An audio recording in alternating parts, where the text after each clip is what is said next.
we remain steadfast in our commitment in delivering local news that matters. Stories that inspire. Enriching the lives of Filipinos in the Philippines and across the globe. This is your GMA Regional TV. Buong puso para sa Pilipino. Narito na ang pinakamalalaking balita ngayong Miyerkules. 28 anyos na buntis at 3 menor de edad nasawi matapos matabunan ng lupa ang kanilang bahay sa Agoncillo, Batangas. Tindero ng goto patay matapos madagana ng nabuwal na puno ng akasya sa Nasugbu, Batangas. Ilang lugar sa Batangas binaha dahil sa tuloy-tuloy na pag-ulan. Pag-apaw ng Kalumpang River sa Batangas City, pinangangambahan ng mga residente. At pinakahuling sitwasyon sa lagay ng panahon, alamin.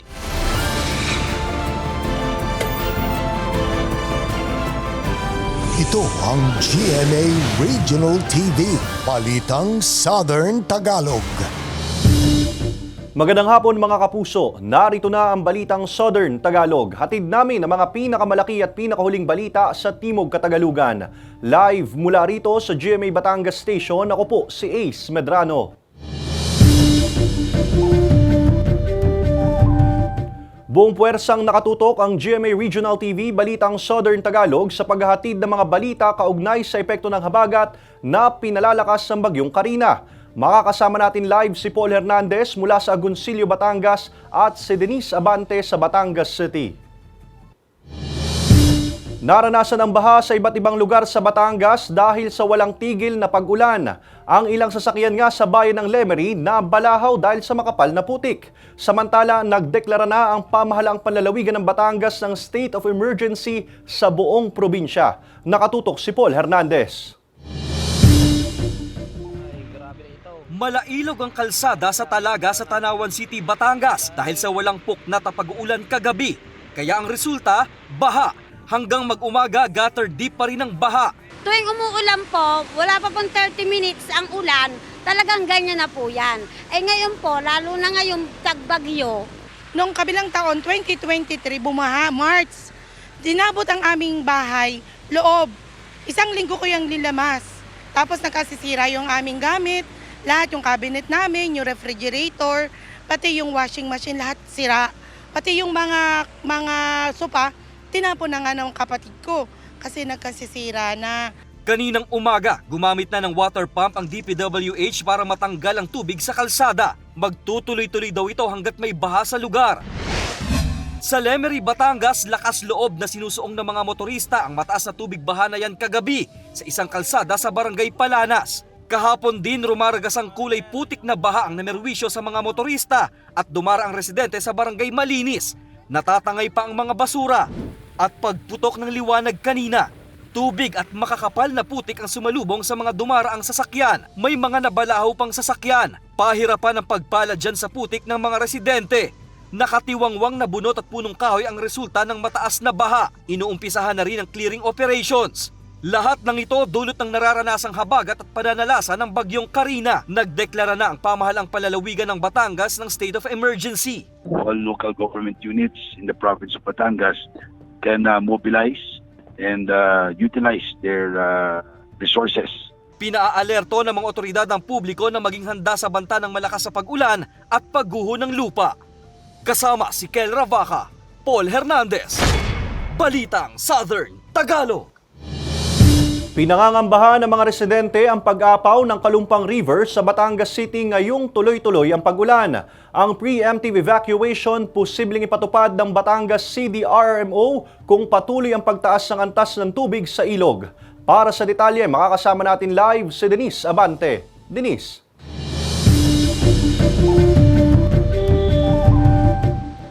Ace, walang nararanasang ulan ngayong hapon dito sa bahagi ng Barangay Poblacion sa Batangas City, ngunit patuloy ang isinasagawang monitoring ng Batangas City RRMC sa pagtaas ng antas ng mga ilog sa lungsod.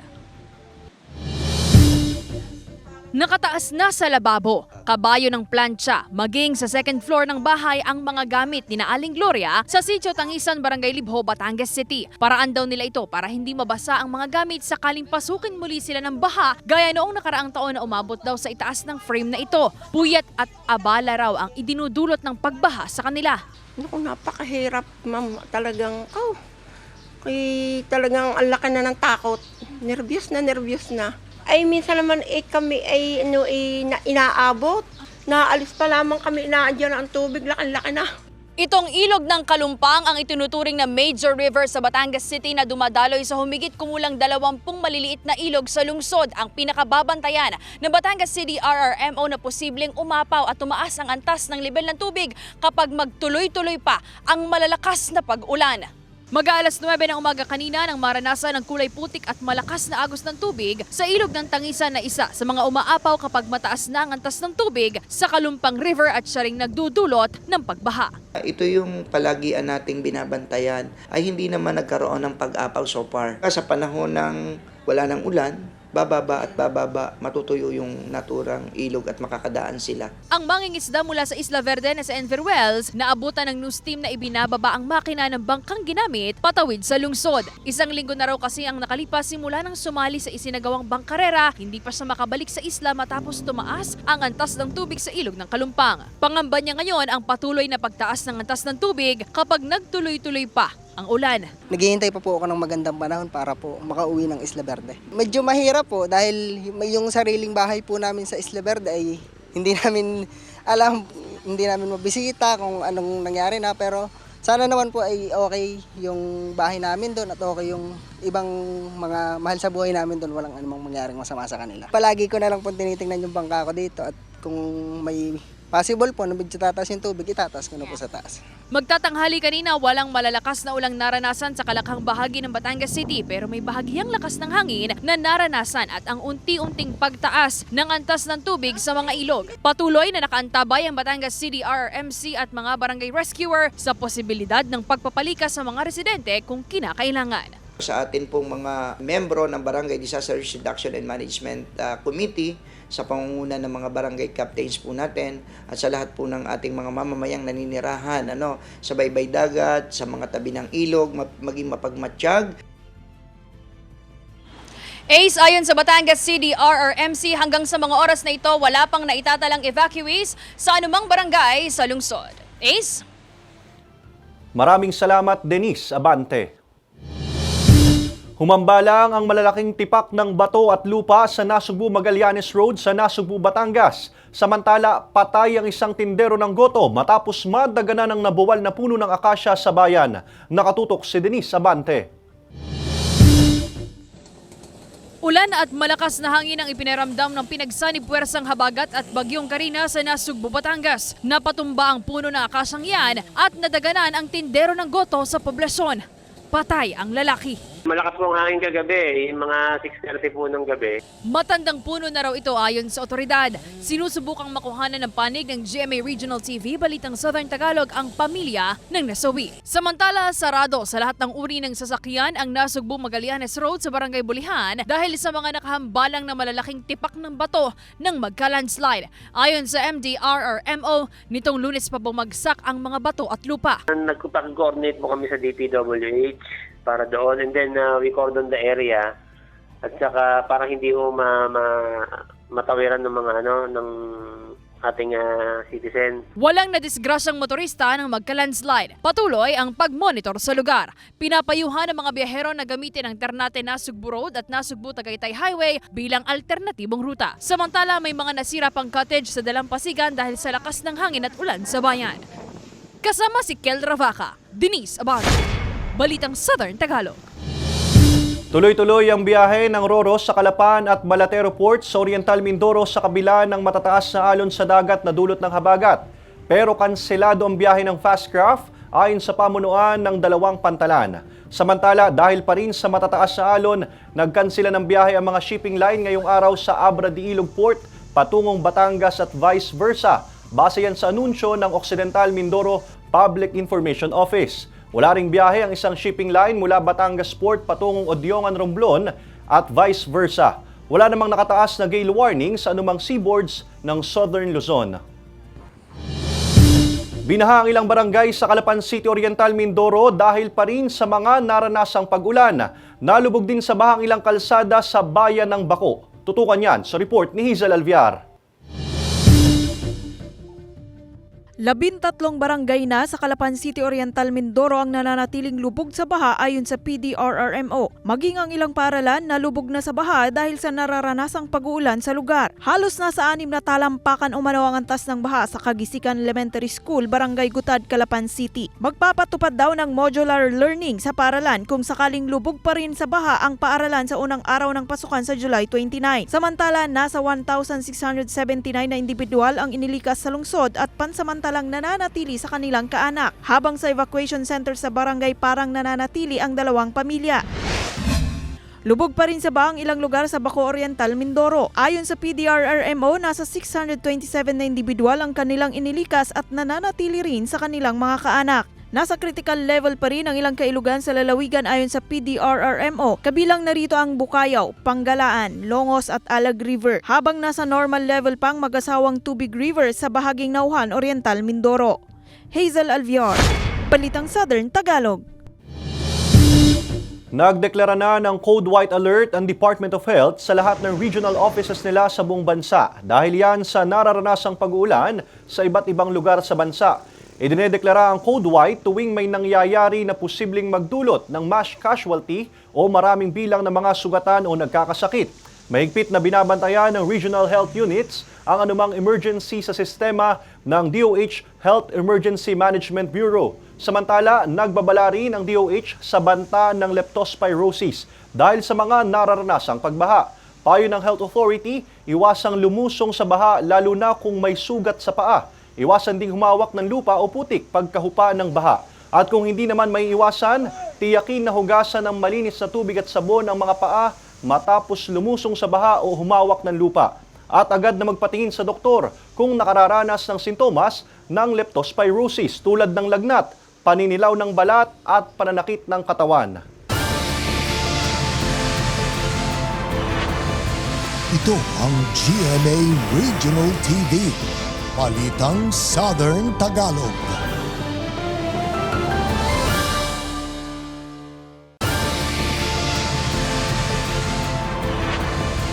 Ito ang GMA Regional TV. Balitang Southern Tagalog.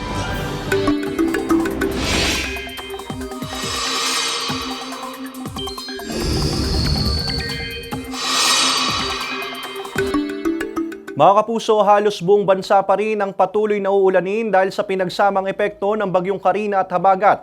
Nakataas ang Signal Number 2 sa Batanes, Signal Number 1 naman sa Babuyan Islands, northern portion ng mainland Cagayan at northern portion ng Ilocos Norte. Samantala, isa ng ganap na super typhoon ang bagyong Karina. Ayon sa Pag-asa, huling namataan ang sentro ng super typhoon Karina sa layong 395 kilometers north ng Itbayat, Batanes. Inaasahan ngayong gabi o bukas ng umaga ay tatama ang bagyong Karina sa Taiwan bago tuluyang lumabas ng Philippine Area of Responsibility.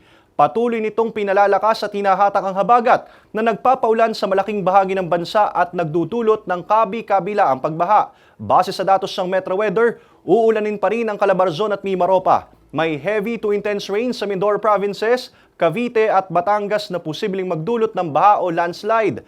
May mga pagulan din sa iba pang bahagi ng bansa, kaya maging handa at tumantabay sa updates. Samantala, sa 2 p.m. heavy rainfall warning ng Pag-asa, nakataas ang yellow warning sa Batangas, Cavite, Laguna, Nueva Ecija at ilang bahagi ng Quezon. Posible ang pagbaha sa mga mabababang lugar. Iba yung pag-iingat at manatiling ligtas, mga kapuso. Sinira ng malalakas na alon ng ilang kubo sa tabing dagat sa Barangay Santa Rita Playa sa Batangas City. Nakatutok si Denise Abante. Malalakas na hampas ng alon ang sumalubong sa GMA Regional TV, Balitang Southern Tagalog, pasado 1:00 ng hapon kanina sa Barangay Santa Rita Playa, Batangas City. Ang ilang cottage nawasak din, kabilang na ang mga floating pontoon. Ang mga floating pontoon na ito inilagay daw ng isang kumpanya para sa daungan ng mga bangka ng mga mangingisda dito sa Barangay Santa Rita Playa. Pero dahil sa lakas ng hangin at ulang dala ng habagat na mas pinalalakas pa ni Bagyong Karina, inanod na sila dito sa Baybayin. Wala naman pong alis agad ng floating phantom na yon dahil biglaan naman po yung paglakas ng hangin. Kaya parang siya po ang naging ng pagkasira ng dahil parang pumapalo doon sa mga kubo. Ang isa sa may-ari ng 3 sa mga cottage sa lugar na si John Andrew, hindi raw alam kung paano muli makakapagsimula matapos mawala ang isa raw sa pinagkukunan nila ng hanap buhay. Hiling niya ang tulong mula sa gobyerno. Panggastos, matulungan kami.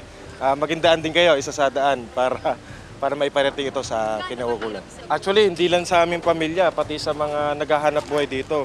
Sa ating pong gobyerno, sana po matulungan nyo kami dito sa aming barangay na makarecover kami sa aming sitwasyon ngayon o pinagdadaanan po ngayon. Bukod sa mga negosyante, malaking epekto rin para sa ilang mga mangingisda gaya ni Ian na hindi makapalaot dahil sa sama ng panahon na nararanasan. Ayusin na lang yung babaan ho dito nila at itong floating nito at sirahong babaan at saka taasan. Hindi ho, ang bangka ho, pag lumakas uli ang alon, paano may tataas yan? Hindi ho may tataas. Kaninang hapon, nagsagawa na rin ang pamamahagi ng mga food pack ang LGU sa ilang mangingisda at residente sa Barangay Wawa at Barangay Santa Clara na lubhang apektado ng nararanasang hagupit ng habagat. Kasama si J.R. Manjares, Denise Abante, Balitang Southern Tagalog.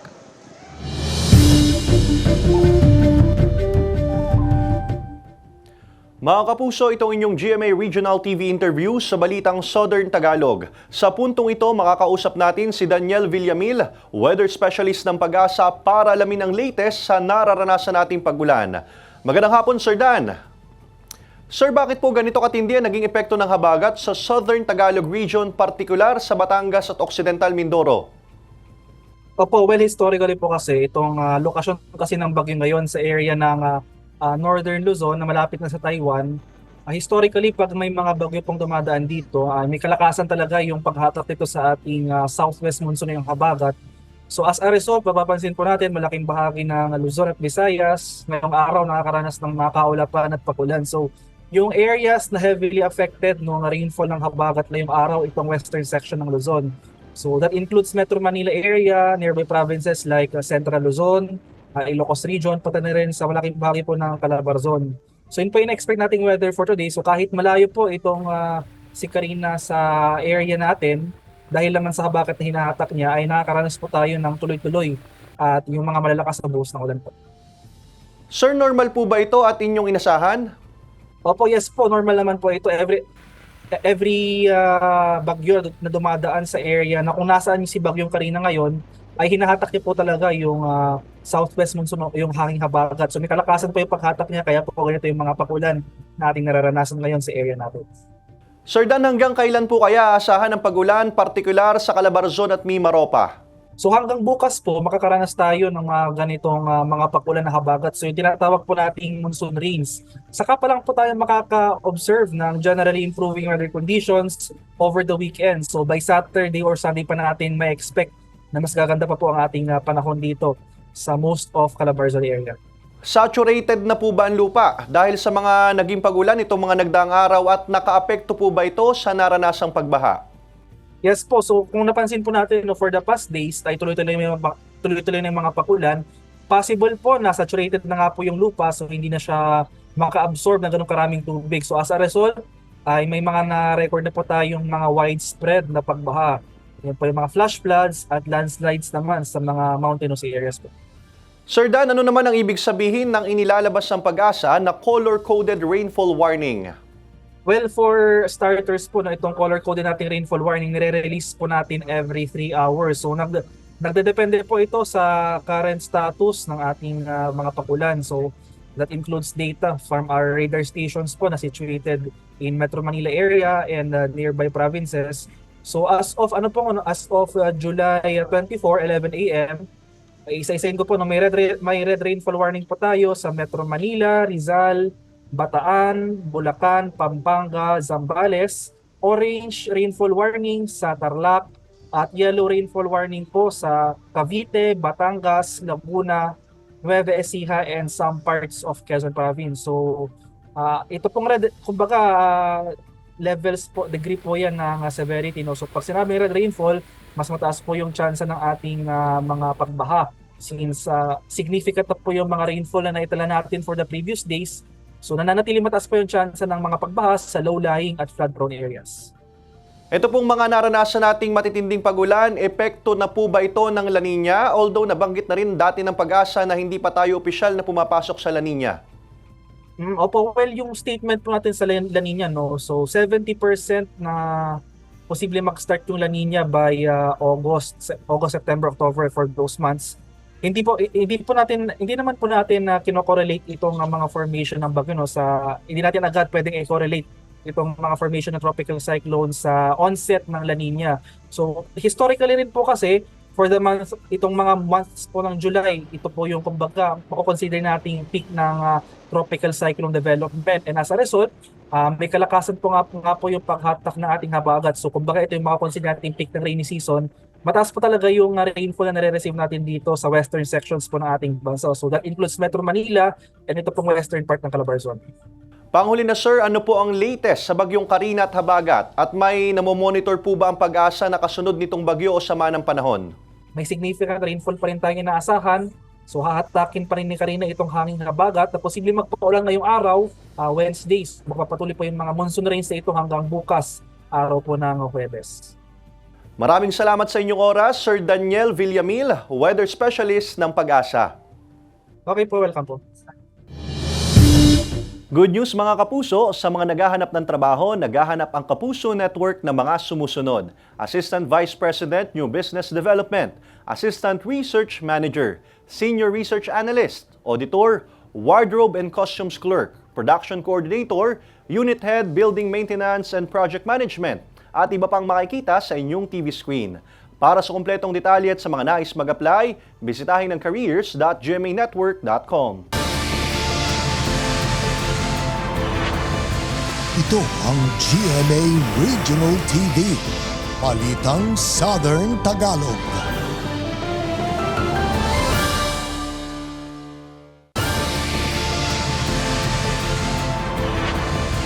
Ito ang GMA Regional TV, Balitang Southern Tagalog. Nasawi ang 28 anyos na buntis at 3 minor de edad matapos matabunan ng lupa ang kanilang bahay sa Agoncillo, Batangas sa kasagsagan ng paghagupit ng habagat. Para sa detalye, nakatutok live si Paul Hernandez. Paul.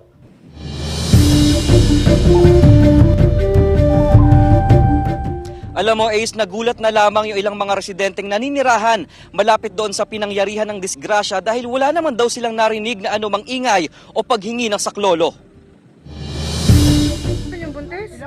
Ginising ng trahedya ang mga residente ng Barangay Subic, Ilaya, Agoncillo, Batangas kaninang umaga. Gumuho ang lupa sa tabing bundok sa kasagsagan ng bagyong Karina at Habagat, kung saan nalibing ng buhay ang 4 na miyembro ng pamilya. Patay ang 28 anyos na buntis at 3 bata na edad siyam, 13 at 15 taong gulang. Violet na ho sila. Kaya po yung buntis parang nakaganon ho. Parang ginanon yung anak. Lumambot daw ang lupa dahil sa walang patid na pag-ulan. Yung patuloy po na pag-ulan yun, parang mga 11 to continuous po yun eh. Mga 11 yung mga paglalakas ng ulan. Siguro po mga 11 to 12. Ayon sa barangay, bago pa man nangyari yung disgrasya ay inabisuhan na nila yung pamilya na lumikas na. Pero nagulat na lamang silang bumalik pala ito sa kanilang bahay. Ilang di pa lamang yung layo ng bahay nila sa kinititirikan ng piggery. Pero kapansin-pansing, hindi man lang ito nasalanta ng landslide. Alam ko po, lumipat sila. Yun po ang alam ko. Kaya po kanyang umaga, sa GC po, pagbukas ko po ng GC namin, nakita ko po na may humingi po ng rescue dahil po may mga natabunan. Pahirapan ng retrieval operations. Inabot ng mahigit 3 oras bago tuluyang na-recover ang mga bangkay. Gawa po ng may talahib nga at saka may plywood eh. Ay di yung kamay ho agad umusli. Tapos sinila po namin. Hirap ang pamilyang tanggapin ang sinapit ng mga biktima dahil sa isang iglap, bangkay na nilang masisilayang muli ang kaanak. Kami nga po doon pa galing nung pumutok ang bulkan sa isla pero kami nakatawid po kami ng dagat. Pero sa isang gabi, bakit pinawi ang mga anak ko? Pinawi nila sa akin lahat. Tiniyak daw ng Agoncillo LGU ang tulong na ipapaabot sa pamilya ng mga nasawi. May nasa 10 kabahayan pa raw malapit sa bundok ang puwersahan ng pinalikas ng mga otoridad. Sa ngayon, Ace, patuloy lamang yung ginagawang pagmonitor ng mga otoridad doon sa lugar at hindi raw sila mangingiming sitahin yung mga residenteng nagsisibalikan sa bahay kahit pa pinalikas na sila. Ace. Maraming salamat, Paul Hernandez. Sa ibang balita, generally peaceful ang pagdiriwang ng Sublian Festival at 55th Batangas City Foundation Day ayon sa LGU. Narito ang report ni Denise Abante. Matapos ang halos isang buwang selebrasyon ng 55th Batangas City Foundation Day, walang naitalang anumang major incident sa selebrasyon ayon sa Batangas City RRMO. Bagay na ikinatutukan ng pamunuan sa kabila ng nararanasang masungit na panahon nitong mga nakaraang araw. Pinaghandaan ng city government at of course kami sa part ng CDRRMC, in particular yung safety and security ng atin pong mga mamamayan ay nagawa naman natin yung mga gawain na makatugon sa bawat pangangailangan, lalo na doon sa mga emergency. Break mula sa trabaho at nararanasang stress ang mga nagdaang aktibidad sa lungsod para sa ilang mga residente. Hindi rin daw kasi matatawaran ng effort na inilaan ng LGU para sa mga aktibidad para sa mga Batanggenyo. Maganda naman po kasi ang dami pong natutuwa at kahit po binabagyo na talaga pong may nakakapanood pa rin. Kahit nagtitiis po sila kahit basang-basa na sa ulan. Koordinasyon sa otoridad at iba't ibang grupo ang tinitingnang isa ring dahilan ng kaayusan at matiwasay na selebrasyon ng Sublian Festival at Foundation Day ayon sa Batangas City LGU. Naglatag tayo ng incident management team. Of course, headed ito ng ating PNP. Pinapasalamatan natin sapagkat talagang siya tutok na tutok. Monitoring and regular dispatching ang ginawa naman natin doon. Asahan daw na mas marami pang aktibidad gaya nito sa susunod na taon para sa 56th Batangas City Foundation Day. Kasama si J. Armanhares, Denise Abante, Balitang Southern Tagalog. Samantala, mapapanood niyo po ang episode na ito at iba pang pinakahuling lokal na balita sa official website ng GMA Regional TV, www.gmaregionaltv.com.